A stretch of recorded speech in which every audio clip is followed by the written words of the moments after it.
की बात तो हिमानी और सृष्टि, बीजेपी की ओर से बार बार कहा जा रहा है कि आप राहत लेने की कोशिश जरूर कर रहे हैं, लेकिन जो भ्रष्टाचार आपने किया है, जैसा जिक्र हमने पहले भी किया कि भ्रष्टाचार के खिलाफ आवाज उठाकर आपने अपनी पार्टी बनाई और उसी भ्रष्टाचार का आरोप आपकी पार्टी पर, आप पर लगा है। मुख्यमंत्री होते हुए आपको इस मामले की जानकारी नहीं थी क्या? क्योंकि इतनी बड़ी नीति बनी और क्या मुख्यमंत्री के संज्ञान के बिना ये नीति बन गई?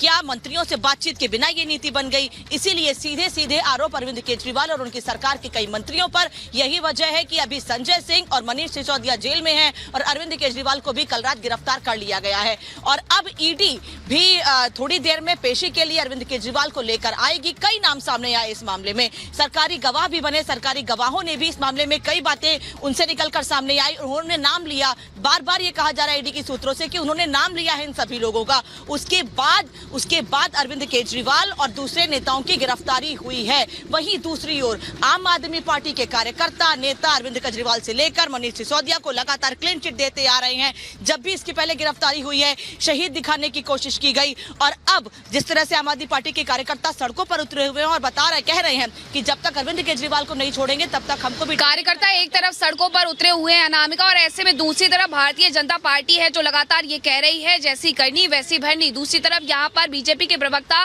लगातार यहाँ निशाना साधते हुए नजर आ रहे हैं और यहाँ कहा यह गया है कि दिल्ली की जनता को कहीं ना कहीं छुटकारा मिल रहा है। बड़ी अहम जानकारी आपको बता रहे हैं, बीजेपी लगातार हमलावर नजर आ रही है और बीजेपी कह रही है जो किया है अब उसका भुगतान करना पड़ेगा। सुधांशु त्रिवेदी ने यह निशाना साधा है और उन्होंने यही बात फिर से एक बार सबके सामने कही है कि जो किया है उसका भुगतान करना पड़ेगा। सुधांशु त्रिवेदी ने और क्या कुछ कहा है आपको सुनवाते हैं। वह देश के इतिहास के पहले मुख्यमंत्री बने जिन्होंने गिरफ्तार होते समय भी सत्ता छोड़ना उचित नहीं समझा, अर्थात वो इस विषय में श्री लालू प्रसाद यादव के आगे निकल गए। दूसरा गंभीर प्रश्न यह खड़ा होता है कि ये वो पार्टी है जो कहती थी कि हम देश में एक नई राजनीति लाएंगे ईमानदारी की, और स्वघोषित कट्टर ईमानदार का असली किरदार यह है कि न्यायालय के द्वारा याचिका खारिज होने के बाद भी हम सत्ता नहीं छोड़ेंगे। ये उनका असली किरदार है।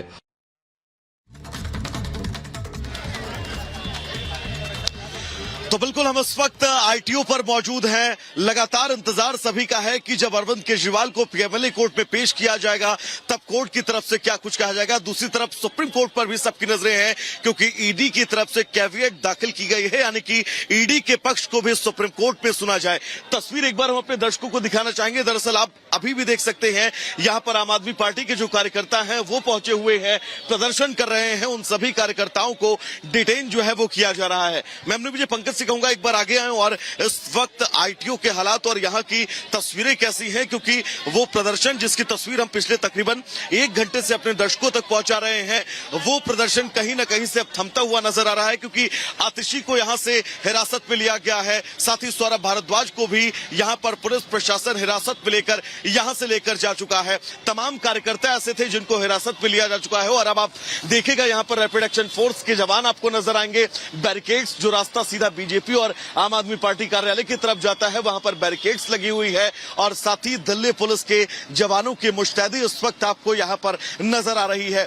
तकरीबन 1 घंटे यहां पर कशमकश चलती है। कार्यकर्ता यहां पर पहुंचते हैं, प्रदर्शन करते हैं। प्रदर्शन के बीच उन सभी कार्यकर्ताओं को फिलहाल हिरासत में ले लिया गया है, लेकिन उनका यह कहना है कि ये लड़ाई सिर्फ और सिर्फ आज मैं आपको रोक रही हूँ। इस वक्त आप तस्वीरें लगातार दिखा रहे हैं कि किस तरह का सियासी संग्राम जो है वो दरअसल देखने को मिल रहा है, लेकिन आरोप यहाँ बीजेपी पर लग रहा है, तानाशाही कर रहे हैं आप लोग। सरदार आरपी सिंह इस वक्त हमारे साथ जुड़ चुके हैं, उन्हीं से इस पर रिएक्शन लेते हैं। सृष्टि, हम कि तानाशाही का आरोप आप पर लग रहा है सरदार आरपी सिंह जी। देखिए, जब भ्रष्टाचारी पकड़े जाते हैं तो इसी प्रकार की बात करते हैं। वह ये नहीं बता रहे कि के राज में पंजाब में 5 कांग्रेस के मंत्री इन्होंने जेल में डाले विजिलेंस डिपार्टमेंट ने।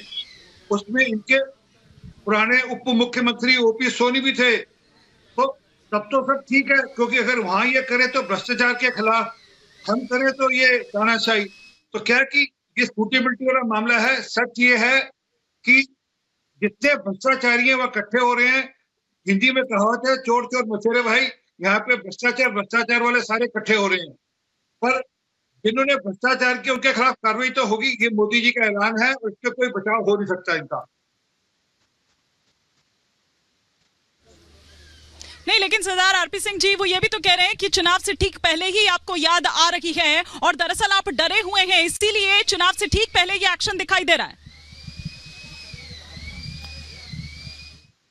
अक्टूबर से इनको नोटिस इशू हो रहे थे, अक्टूबर से, अब मार्च आ गया, 6 महीने से नोटिस इशू हुए थे, 9 नोटिस इशू हुए थे। जब अक्टूबर में नोटिस इशू हुए तब कौन सा चुनाव था? तब तो ये विपासना का बहाना बना के चले गए थे।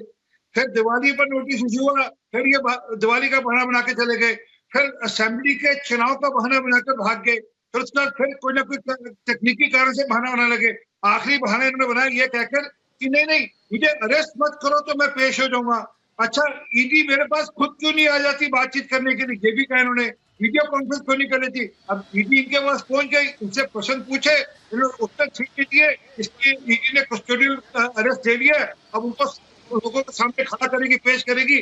जो लोग ऑलरेडी कमिट कर चुके हैं। नहीं, लेकिन आरपी सिंह साहब फिर सवाल तो ये भी पूछ रहे हैं ना वो कि क्या सारे भ्रष्टाचारी विपक्ष में ही हैं क्या?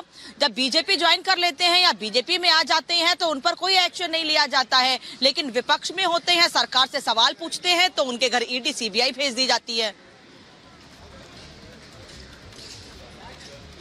अपेक्षा करूंगा कि एक भी केस बता दीजिए जो बंद हुआ हो, जो ईडी सीबीआई ने कोई एक केस बंद किया हो। एक दूसरी बात, राहुल गांधी के ऊपर जो मुकदमा है वो 2012 का है, अभी का नहीं है। सोनिया गांधी के ऊपर जो मुकदमा है जिसमें उन्होंने बेल ली है वो 2012 के मुकदमे हैं, अभी के मुकदमे नहीं है।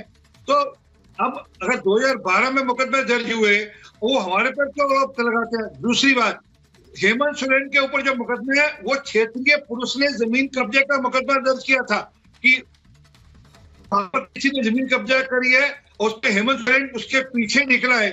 अब वो जांच वहां की पुलिस ने ईडी को दी है। अब वो अगर उसमें भी अगर पुलिस जांच करे तो इनको दिक्कत होती है। असल में क्या है कि सच ये है, ईडी सिर्फ अपनी जगह कार्रवाई करिए और मेरा चैलेंज स्वीकार करें। आप चाहे आप अपनी ड्यूटी के लीजिए, आपको जो अच्छी से अच्छा वकील लगता है, अभिषेक मनु सिंघवी जी इनकी वकालत करें, उनको आप हायर कर लीजिए। कोई व्यक्ति आपको लगता है दोषी है उसके खिलाफ कोर्ट में मुकदमा करिए, फीस मैं देता हूँ। अगर जीत जाओ तो मेरी तरफ से फीस 50, अगर आप हार जाओ तो दोगुनी फीस मुझे दीजिएगा। इसमें क्या कि झूठे अनाकर आरोप लगाने की इनकी आदत है और सारे मुकदमे चल रहे हैं तो मुकदमा बंद नहीं हुआ। आरपी सिंह जी आपका फिर से रुक करेंगे, आरपी सिंह जी आपका फिर से रुक करेंगे, लेकिन इस पर सियासत कैसे है जरा ये बता देते हैं।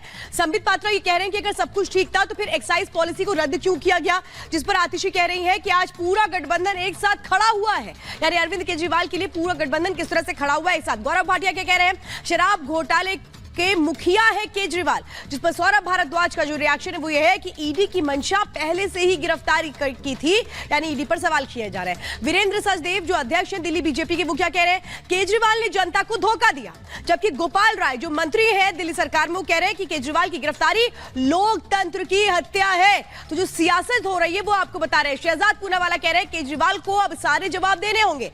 तो मल्लिकार्जुन खड़गे यानी अध्यक्ष जो कांग्रेस के, वो कह रहे हैं बीजेपी विपक्ष को कमजोर करने की कोशिशों में जुटा हुआ है, यानी पूरा विपक्ष किस तरह से अब लामबंद होकर बताने की कोशिश है कि ये पूरी मंशा सिर्फ और सिर्फ राजनीतिक है। इधर कुमार विश्वास कह रहे हैं कर्म प्रधान विश्व रचि राखा, जो जस करहि सो तस फल चाखा। अखिलेश यादव क्या कह रहे हैं, वो कह रहे हैं कि चुनाव के समय नेताओं को जनता से दूर किया जा रहा है, ईडी की कार्रवाई को वो इस तरह से देख रहे हैं। तो ये अलग अलग रिएक्शंस निकलकर सामने आ रहे हैं, जिसमें ये साफ नजर आता है कि कैसे घिरते हुए नजर आ रहे हैं। और इसके बाद अब इंडी गठबंधन को समझ नहीं आ रहा। एक बड़ी खबर का रुख कर रहे हैं, ईडी ने दर्ज किए हैं बयान। आपको बता रहे सूत्रों के हवाले से खबर आ रही है कि गोवा में आम आदमी पार्टी के जो विधायक हैं उनके बयान दर्ज किए गए हैं। ये बड़ी खबर इस वक्त आपको बता रहे हैं एक्शन किस तरह से हो रहा है शराब घोटाला मामले में। इस वक्त आपको ये बता रहे हैं अब ईडी ने बयान दर्ज किए हैं, क्योंकि इस पूरे मामले में इन्वेस्टिगेशन के आधार पर अब जो जो कड़ियां जोड़ रही हैं उसी तरह से स्टेटमेंट रिकॉर्ड करने का जो सिलसिला है वो शुरू हो चुका है। जो मेरे साथ काम करता था